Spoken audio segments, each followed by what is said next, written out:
यूँ तो हम नहीं निकाल सकते बच्चों की ज़िंदगी से पिज़्ज़ा, मैगी, पास्ता, पर क्यों ना हम बेस बदल दें और बनाएं यही टेस्टी नाश्ता। प्रोटीन मिलेगा भरपूर और रहेगा स्वाद मज़ेदार, तो क्यों ना खाएंगे बच्चे इसे बार बार। इसको बनाने के लिए मैंने धुली हुई मूंग दाल ली है और जिसको मैंने मेजरिंग कप से 100 ग्राम लिया है। यहाँ मेरे पास 50 ग्राम की स्कूप है, इसे मैंने 2 बार मेज़र किया है। ये 100 ग्राम का जो मील हम तैयार करने वाले हैं, इससे हमें करीब 22 ग्राम प्रोटीन हमारी डाइट में मिल जाएगा।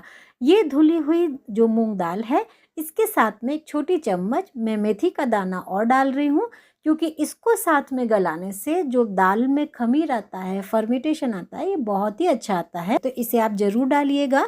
ओवरनाइट इसे भीगने दीजिए। अब मॉर्निंग में हम इसमें अदरक और हरी मिर्ची को ऐड करेंगे, साथ में ही दही को भी ऐड करेंगे। दही हमें लेना है जितनी हमने मूंग दाल भिगोने के लिए ली थी उससे आधा, यानी आपने अगर एक मीडियम कटोरी देखे तो 100 ग्राम की होती है, एक 100 ग्राम कटोरी भिगोई है तो 50 ग्राम दही यानी आधी कटोरी आपको दही ऐड करना है। और इसी में ही आप स्वादानुसार नमक डालिए और फिर मिक्सी में पीस लीजिए।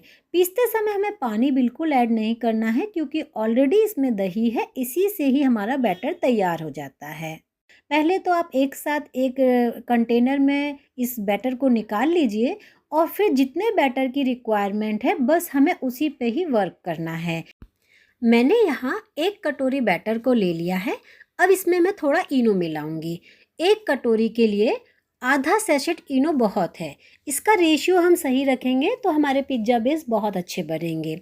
आधा सैशेट मैं इसमें डाल रही हूँ। और दही और इनो जब दोनों आपस में मिलते हैं तो बहुत जल्दी से जो हमारे बैटर है उसको खमीर आ जाता है, तुरंत ये फूल जाता है और ये डबल हो जाता है।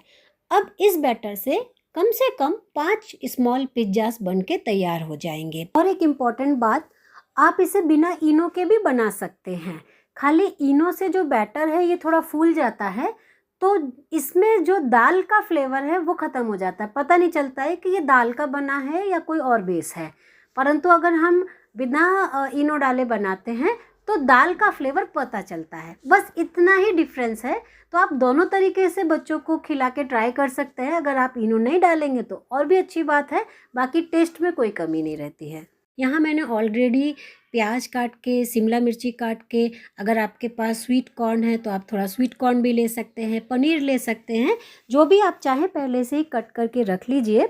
अब यहाँ देखिए, हम यहाँ पिज्ज़ा को बनने के लिए जो भी हमारे पास नॉन स्टिक का तवा है हम डायरेक्ट भी ले सकते हैं, और ये स्मॉल पिज़्ज़ास को मेरे पास इस तरीके का पैन भी है, इसमें मैं बैटर को डाल दूँगी। हमारे पास ऐसा तवा है तो हम इसको भी ले सकते हैं, अदरवाइज़ नॉर्मल तवे पर भी हम जो नॉन स्टिक वाला है उस पर भी कर सकते हैं। लेकिन हम अगर इसको साइज़ में स्मॉल फैलाएंगे तो उसका प्लस पॉइंट होगा कि क्योंकि हम इसे पतला फैलाने वाले हैं तो ये सब्जियों का लोड ले सके। बहुत बड़ा पिज्ज़ा फैलाने से हमारा सब्जियों का वो ठीक से लोड नहीं ले पाएगा, तो इसका लोड लेने के लिए मैं कहूँगी आप स्मॉल साइज़ को ही बनाइए, तो बहुत अच्छे इसके सीखने में भी रिज़ल्ट अच्छे आते हैं और फैलाने में और लोड लेने में भी रिज़ल्ट अच्छे आते हैं। मैंने चीज़ को थोड़ा टुकड़ा कर लिया है। अब जो नीचे का बेस रहता है पिज्जे में, जब हम लोग ऊपर लगाते हैं तो कई तरह की जो चटनियाँ आप पसंद करते हैं वो लगा सकते हैं।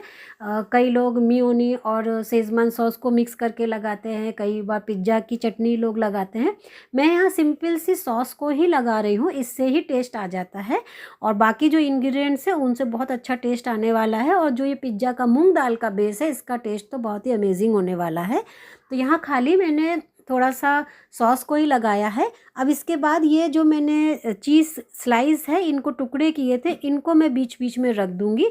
इसके बाद जो मैंने जितनी भी ये सब्जियां फिलर के रूप में काटी हैं इनको मैं इसके ऊपर भर दूँगी और ढक के तब तक पकाऊँगी जब तक कि जो चीज़ है ये मेल्ट होना शुरू नहीं हो जाता है। बस यहाँ देखिए, जैसे ही चीज़ मेल्ट होना शुरू हो गया, यहाँ पर मैं पिज्ज़ा का जो सीजनिंग है उसको डाल रही हूँ और साथ में पेरी पेरी मसाला आप डाल सकते हैं, या फिर आप पिज्ज़ा का मसाला घर पर भी बना के डाल सकते हैं। कुछ नहीं तो चिली फ्लेक्स और पिज्ज़ा जो सीजनिंग है उसको डाल सकते हैं। कुल मिला के जो इसका टेस्ट होने वाला है ना फ्रेंड, सीरियसली आप एक बार इसे बना के खिलाइए। और एक जो ये पिज्ज़ा स्मॉल बनाया है मैंने, इसमें कम से कम ये 4 ग्राम का प्रोटीन दे देता है। इसमें बेस मूंग दाल का है और जो इसमें पनीर है, चीज़ है, ये सब मिला के जो इसकी प्रोटीन की वैल्यू है ये बहुत हाई प्रोटीन में कर देता है। कम से कम एक पिज़्ज़ा में 4 ग्राम का प्रोटीन होता है और एक कोई भी बच्चा या नॉर्मल व्यक्ति इसके 4 पिज़्ज़ा खा लेता है, यानी कि 16 ग्राम प्रोटीन वो अपने स्नैक्स में आराम से इंक्लूड कर सकता है और टेस्ट में ये नॉर्मल पिज़्ज़े से ज़्यादा अच्छा लगता है।